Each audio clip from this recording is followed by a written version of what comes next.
desayunos de 24 horas.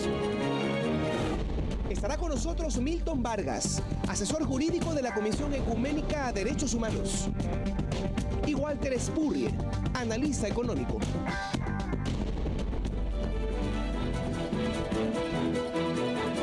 Organizaciones de derechos humanos e indígenas asumirán la defensa de los 113 detenidos y procesados tras la última movilización nacional. Pues les negó el habeas corpus a los 26 indígenas detenidos durante las últimas protestas en Loja. Y por otro lado, hoy nos toca seguir analizando las consecuencias económicas producidas por la caída del petróleo en nuestra economía. Sean todos bienvenidos a los desayunos de 24 horas. Buenos días.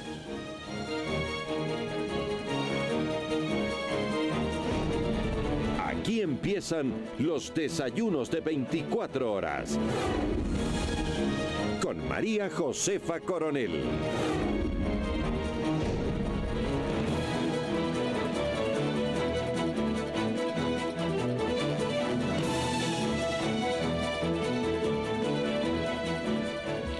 Ante los violentos enfrentamientos que tienen lugar ya desde el 13 de agosto en nuestro país, la Organización de Naciones Unidas exhorta al Ecuador a la calma y al diálogo con los indígenas. La Relatoría Especial de Naciones Unidas para los Derechos de los Pueblos Indígenas, Victoria Taulí Corpus, hizo un llamado a todas las partes involucradas a generar un espacio institucional de diálogo dentro del cual se puedan analizar las demandas que originaron la convocatoria al paro nacional de forma constructiva, en profundidad, pero sobre todo de buena fe. La experta subrayó que se deben adoptar medidas necesarias para sancionar a los responsables y otorgar reparaciones a las víctimas. La ONU señaló también que el gobierno de Ecuador debe de garantizar los derechos de los pueblos indígenas establecidos en la Constitución del país y en los instrumentos internacionales vigentes sobre los cuales el Ecuador ha suscrito. Y hablando de eso, hasta el momento suman ya 113 los detenidos y procesados luego de las últimas movilizaciones. Mientras tanto, los 26 indígenas detenidos por las protestas contra el gobierno en Loja el pasado 17 de agosto continúan en la cárcel porque el juez les negó la petición o el recurso de habeas corpus. A los 15 hombres y 11 mujeres indígenas de Saraguro que fueron detenidos el pasado 17 de agosto luego de las fuertes manifestaciones en el marco del levantamiento indígena y que luego se les diera orden de prisión preventiva en una audiencia de flagrancia, se les negó un pedido de habeas corpus presentado por el abogado que los representa. Tenemos planteada un recurso de un recurso de apelación. Ojalá que la sala penal tenga la valentía de contradecir las órdenes de este gobierno. La juez Marilyn González Crespo no dio paso a este recurso por cuanto, según manifestó en la propia audiencia, la acción de habeas corpus es improcedente, dado que no se ha demostrado que los accionantes sufrieron la detención ilegal. Familiares de los detenidos, acompañados por el alcalde de Saraguro, Abel Sarango, luego de escuchar el dictamen, manifestaron que continuarán con las movilizaciones para conseguir la liberación de los detenidos. En Saraguro se tomó una decisión en estos días por la situación de la avenida de la Virgen del Cisne, se hacía una tregua, de tal manera que con esta respuesta que hemos tenido el día de hoy, tomaremos las decisiones correspondientes en el pueblo de Saraguro. Con cámaras de Alejandro Fierro en Loja, María del Rocío Coronel, 24 horas. Para hablar de este tema, de la situación jurídica de las personas que están detenidas, hemos invitado a Milton Vargas, asesor jurídico de la Comisión Ecuménica de Derechos Humanos. Buenos días, Milton, y bienvenido a los desayunos de 24 horas. Muy buenos días y muchas gracias por el espacio. En términos generales, ¿cuál es la situación de los detenidos? Bueno, como usted mismo ha mencionado, dentro de este medio de comunicación existen alrededor de 113 personas detenidas nacionalmente. Muchas de estas personas efectivamente están con prisión preventiva, les siguen las personas que están con medidas sustitutivas a esta prisión, que es, por ejemplo, comparecer cada cierto tiempo a la judicatura, la prohibición de salida del país, y son pocas realmente las personas que efectivamente han recobrado su libertad. Dentro de los delitos que más se han utilizado son, por ejemplo, el delito de ataque o resistencia, instigación al delito, entre otros, ¿no?, que han sido utilizados para criminalizar la protesta social. Es importante mencionar que efectivamente en Saraguro es donde se dan hechos de violencia. Nosotros como Organización de Derechos Humanos el día viernes estuvimos en ese lugar, acompañamos a una marcha en la Gobernación, en la Corte Provincial de Justicia y en la Judicatura, donde, precisamente la marcha solicitaba la salida de los presos políticos. En ese mismo marco, en horas de la noche se supo que al día siguiente se iba a realizar un recurso de habeas corpus. Pudimos participar en él, presentamos un amicus curia. Dentro de la audiencia, efectivamente, el abogado de la causa fundamentó su recurso en base a varias violaciones procesales, como por ejemplo la falta de competencia de la fiscal Viviana Ordóñez, que conoció la causa, que los procesados en el momento mismo de la detención no fueron leídos sus derechos en la lengua materna y tampoco recibieron el acompañamiento de un traductor, por ejemplo, en la audiencia de formulación de cargos y calificación de la flagrancia. Efectivamente, tampoco se fundamentó el pedido de prisión preventiva, el mismo que fue acogido por el juez multicompetente del Cantón Saraguro. Así también, efectivamente, en el momento en que nosotros pudimos intervenir, se mencionó que efectivamente los compañeros indígenas de Saraguro no estaban cometiendo delito alguno. Ellos lo que estaban es ejerciendo su derecho a la resistencia en concordancia con el derecho a la libertad de expresión, asociación y libertad de opinión. Esto en respaldo a la decisión que había tomado días atrás la CONAIE, la Confederación de Nacionalidades Indígenas, de llamar a un levantamiento indígena. Esto luego de que efectivamente los canales de diálogo no habían resultado por parte de las partes y efectivamente las decisiones de realizar medidas de hecho era precisamente por el incumplimiento a las propuestas presentadas por los movimientos sociales, incluido el movimiento indígena. Milton, antes de pasar al tema político o analizar las consecuencias o las características del escenario en las que estas personas están detenidas, a mí me gustaría preguntarle en concreto cuál es la línea entonces entre el derecho fundamental a la protesta, a cuestionar al poder, a tener manifestaciones que dejen ver el desacuerdo de las políticas de gobierno y lo que pasa del otro lado, aquel hecho que constituye un delito debidamente tipificado, que resulta ser siempre el baño de legalidad que un gobierno usa para guardar en la cárcel a quien protesta. Muchas gracias. Básicamente es importante mencionar que el movimiento indígena fue efectivamente un actor relevante desde las décadas de los 90. En ese marco efectivamente se ve que no hacen un papel solo en defensa de sus derechos netamente indígenas, sino que crean un proyecto político que es la plurinacionalidad y la interculturalidad. El mismo que efectivamente queda establecido ya en la Constitución del 2008 y anteriormente en la de 1998. En este marco lo que buscan es efectivamente generar condiciones para que todos los ecuatorianos tengamos derechos, los mismos que han sido constitucionalizados en la última Constitución. Sin embargo, vemos que efectivamente el gobierno no ha respetado últimamente estos derechos, se han dado una serie de actos administrativos, leyes a espaldas de los movimientos sociales, del movimiento indígena, proyectos a gran escala también con la falta de consulta, lo que atenta gravemente a los derechos colectivos de pueblos y nacionalidades indígenas, como es la tierra, el territorio y el agua. Frente a estos problemas graves donde no hay la posibilidad de un diálogo, es que efectivamente se reúnen los movimientos sociales, incluido el movimiento indígena, para salir a las calles y protestar por la falta de medidas por parte del gobierno. En este sentido, efectivamente, la gente lo que realiza es un legítimo derecho a la protesta, mediante el cual pide las reivindicaciones de sus derechos. Y por el contrario, vemos que por parte del Estado existe un uso desmedido de la fuerza por parte de miembros de la fuerza pública, en donde efectivamente, y volviendo al caso de los compañeros de Saraguro, de los testimonios propios que rindieron en la audiencia de habeas corpus, se pudo demostrar que la policía, sin mediar causa alguna, procede a botar gases lacrimógenos, irrumpe violando el derecho al domicilio, ingresa pateando puertas y ventanas, rompiéndolas, efectivamente también bota bombas lacrimógenas, golpea a las personas que se encuentran en el lugar sin importar la existencia de hombres, niños y mujeres. Milton, ¿significa que entonces de las declaraciones o de las versiones rendidas en la audiencia de habeas corpus, hay gente que dice que la policía lanzó bombas lacrimógenas dentro de su casa, que entraron a su casa y que desde su casa se llevaron a la gente para la cárcel? Efectivamente. Efectivamente, en el momento en que se da la arremetida de las policías, además es un operativo combinado entre los policías y militares.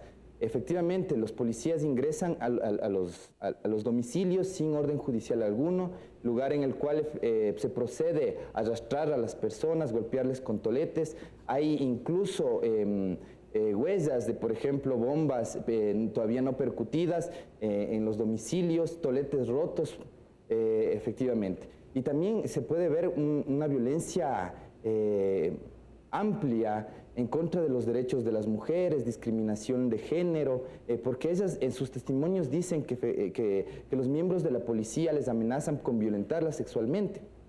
Eso es altamente grave, incluso se rayaría en un problema de tortura, de tratos crueles y penas inhumanas y degradantes. Lo que violenta el artículo 66. ¿Pueden eventualmente, Milton, pueden eventualmente identificar a los policías que amenazaron a las mujeres por violarlas? ¿Hay alguna posibilidad de que el país sepa quiénes son estas personas? Y lo que es más importante, ¿bajo las órdenes de quién realizaron este tipo de torturas y amenazas? Bueno, es bastante difícil poder identificar a los policías. Muchos de ellos estaban encapuchados, ¿no? Efectivamente, tampoco conocemos quién fue la autoridad que ordenó la realización del operativo, conjunto policías y militares. Pero lo que sí se puede mencionar es que nosotros, como Organización de Derechos Humanos, ahora nos pertenecemos a un colectivo que fue llamado por la Confederación de Nacionalidades Indígenas, y precisamente por el problema en las provincias es que viajamos a Saraguro, y ahí también con una compañera del SEDEGMA se logró recoger testimonios de las personas que han sido víctimas de estos hechos.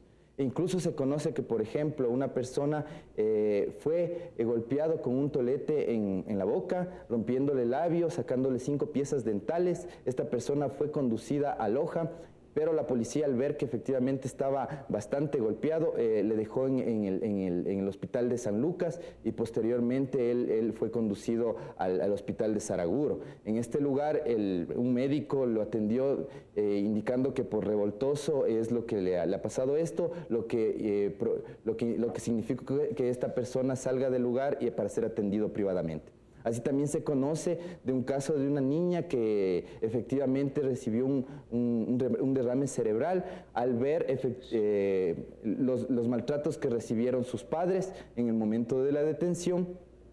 Hay personas que efectivamente en detención tenían todavía huellas de equimosis, de lesiones en su cuerpo, producto de los golpes que habían recibido por parte de la policía. ¿Hay alguna organización internacional que pueda sancionar al Estado ecuatoriano por todos estos actos y que no demoren 15 años para obtener esa sanción? Bueno, es bastante complicado. Como usted conoce, el sistema interamericano es una justicia que retarda mucho, 10, 15 años. Conocemos que el sistema de Naciones Unidas es un poco más ágil, pero igual durará unos 5 años. Realmente dudo mucho que en el Ecuador haya justicia. Parece que la justicia no tiene independencia, y eso se lo puede demostrar con el fallo del Tribunal de la Sala de la Familia, Niñez y Adolescencia, que conoció el recurso de habeas corpus, en el cual efectivamente al determinarse estas graves violaciones a los derechos humanos en contra de las mujeres, en discriminación en contra de los indígenas, violencia por parte de los policías, tratos y penas crueles, inhumanas y degradantes, efectivamente no falló concediendo el habeas corpus, más aun cuando la propia Ley Orgánica de Garantías Jurisdiccionales en el artículo 45 indica que es obligación del juzgador que al verificar violaciones de derechos, tortura y tratos penas o crueles, inhumanos o degradantes, es obligación del juzgador determinar la libertad inmediata de los detenidos. Sin embargo, ¿Qué dijo el juez? ¿Qué dijo el juez al respecto? ¿O cómo se llama la persona? ¿Es juez o jueza?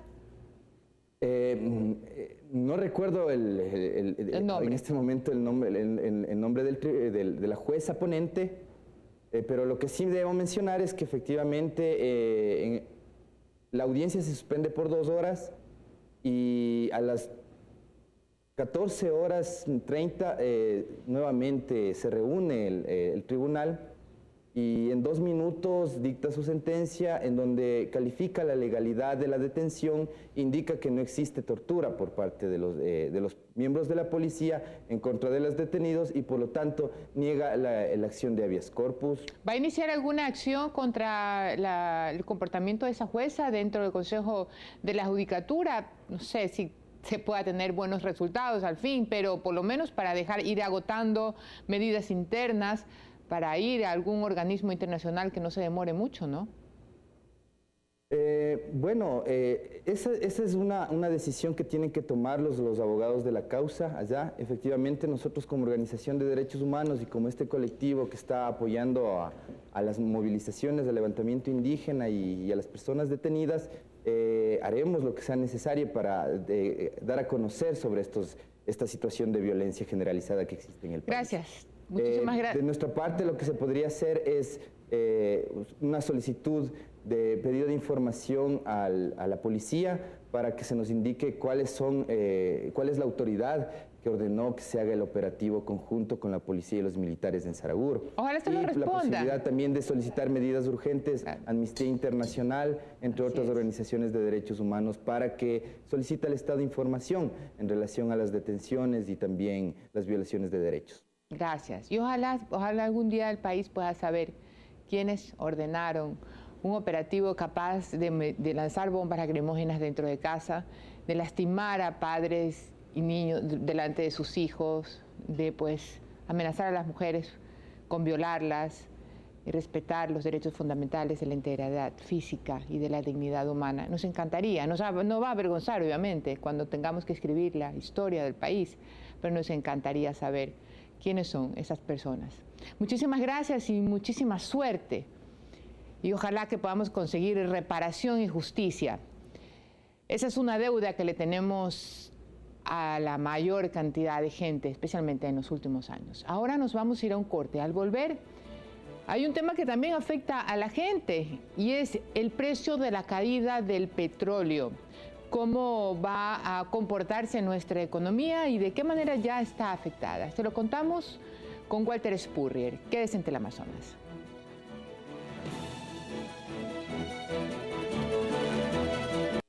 Síguenos en Twitter, @desayunos24. O puedes escribirnos a desayunos@teleamazonas.com.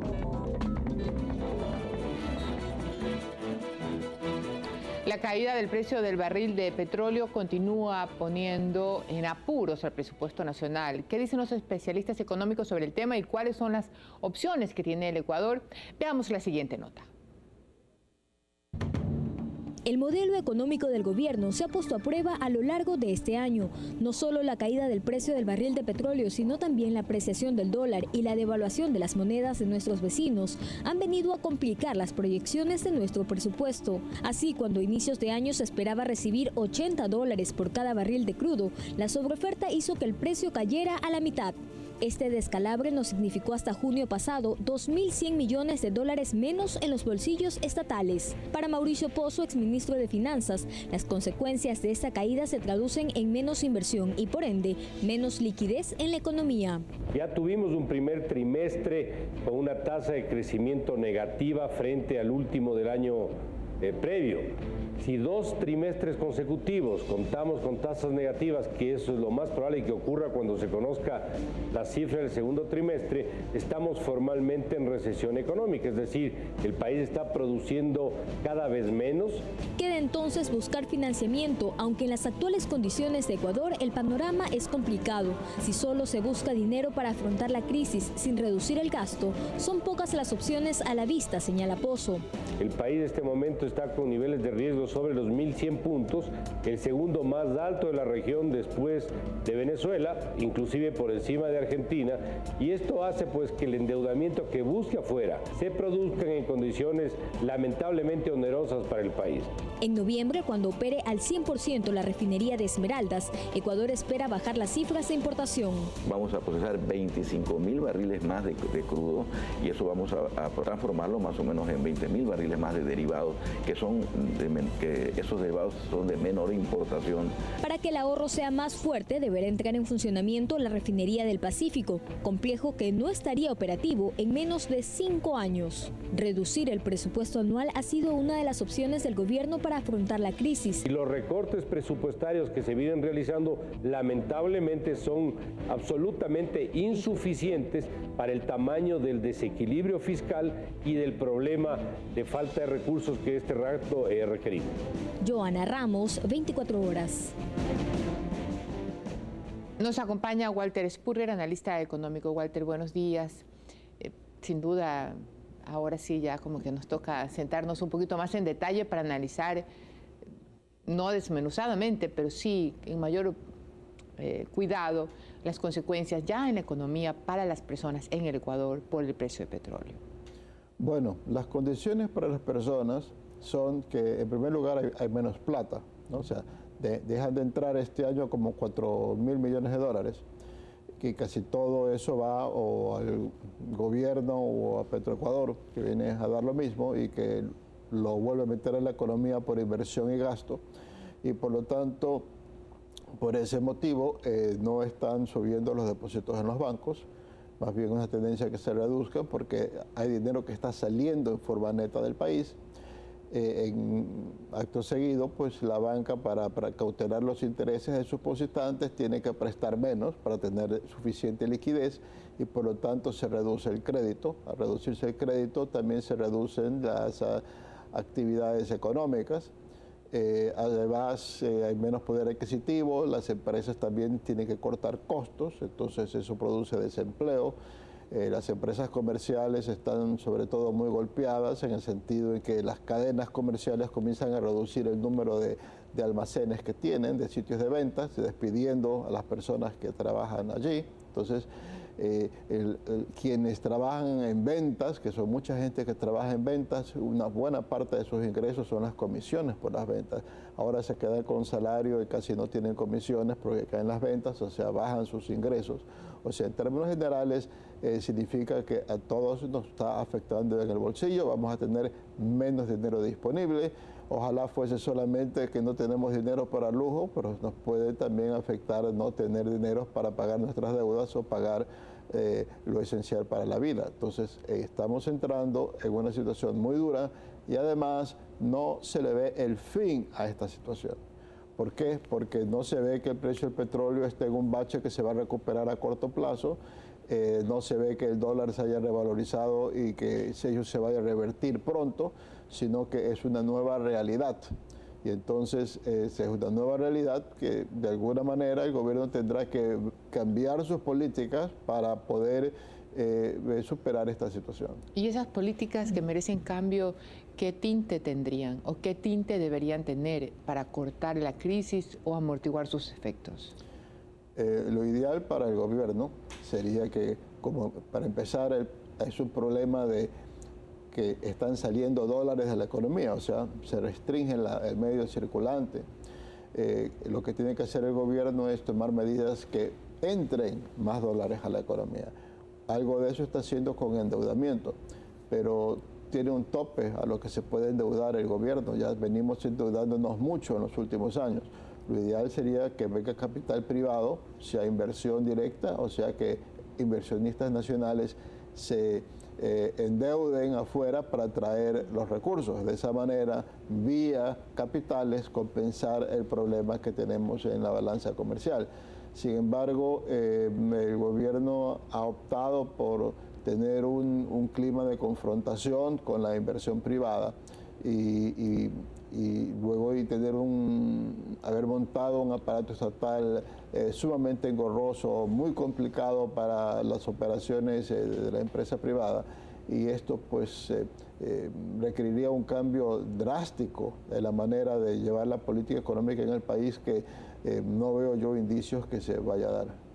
Hablando de indicios, lo que sí ha pasado es que el gobierno ha dado indicios como que no existiera la dolarización. Recordemos también que creo que con usted analizamos este código nuevo orgánico monetario, donde hablaba también de términos de reglas cambiarias, cuando nosotros no hablamos de esas cosas porque tenemos un dólar.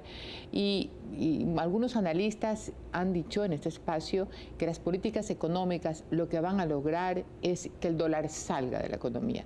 En el evento no consentido ni deseado que fuese así, ¿cuáles serían las consecuencias para el país si el dólar dejara de ser la moneda oficial? Bueno, si fuese posible un día amanecer con la nota de que ya no, el dólar no es la moneda oficial, sino que es otra la moneda oficial y acto seguido que esa moneda se devalúa a 30%, sería un impacto, por supuesto, en nuestros ingresos, generaría inflación, pero podríamos bajar inmediatamente nuestro consumo de cosas importadas que tenemos ahora y traer un cierto equilibrio. Sería reconocer cuál es nuestro andarivel, por decirlo así. Pero el problema es que salir del dólar es todo un proceso. Es un proceso muy difícil, muy engorroso, y la gente va a tender a esconder sus dólares. Entonces, alguna vez incluso en la época en que Rafael Correa era profesor universitario, tuvimos un debate de eso, un debate muy, muy cordial, intercambio de opiniones, en que él señalaba pues que él tiene escrito un libro o un artículo sobre cómo poder salir de la dolarización. Yo le explicaba que salir ordenadamente de dolarización es tan fácil como cuando uno está en un teatro lleno de espectadores, se sube el proscenio, dice incendio y después dice por favor salgan ordenadamente. El problema es que nadie sale ordenadamente, todo el mundo se tira hacia la sal, se asusta y todo el mundo se entrampa. Entonces eso ya lo hemos visto en muchas partes. Entonces es un proceso. Si el gobierno hubiera encontrado un medio de salir de la dolarización, porque el presidente siempre ha dicho que no le gusta, ya lo hubiera hecho, pero no ha encontrado el mecanismo y yo lo veo muy complicado. Finalmente, Walter, hay un endeudamiento alto, hay un precio de petróleo que nosotros no podemos echarle mano para ajustarlo a nuestras necesidades. Se ve un poco la parálisis de la obra pública. ¿Qué otra cosa del gobierno debe de salir para amortiguar un poco los efectos? Se hablaban de ajustes, de recortes, pero ¿dónde, cómo y en qué? Bueno, exacto. La palabra, como indica María Josefa, amortiguar es la palabra correcta. Yo pienso que deberían comenzar por hacer un presupuesto base cero, o sea, como una casa que se caen los ingresos y la familia se pone a decir, bueno, borrón y cuenta nueva, volvamos a ver un presupuesto. Empezamos a ver todos los gastos que estamos haciendo innecesarios. Y una cosa esa, ¿para qué? Para reducir el gasto público, sobre todo en aquellas cosas en que no tiene, aquellas cosas que tengan menos impacto, reducirlo drásticamente. En segundo lugar, ver todas las cosas que se han tomado que significan mayores costos para la producción, porque ese es otro problema por lo del dólar. Los costos de producir en el país son muy altos. ¿Qué nomás se puede hacer? El exceso de trámites que hay, lentitud de las cosas, requisitos innecesarios, la idea de que quien produce, quien trabaja es un tramposo y hay que pararlo a cada paso para ver qué nos está haciendo para no pagar impuestos o para truncarle ahí su camino. O lo que sea. Entonces, en ese sentido, hay que tener un ambiente mucho más favorable a la inversión privada. Eso puede paliar el problema y de esa manera podría llevarnos a lo mejor a cambiar el temporal. Muchísimas gracias, Walter, por estar con nosotros. Nos tenemos que ir ahora a un corte. Quédese en Teleamazonas, ya volvemos.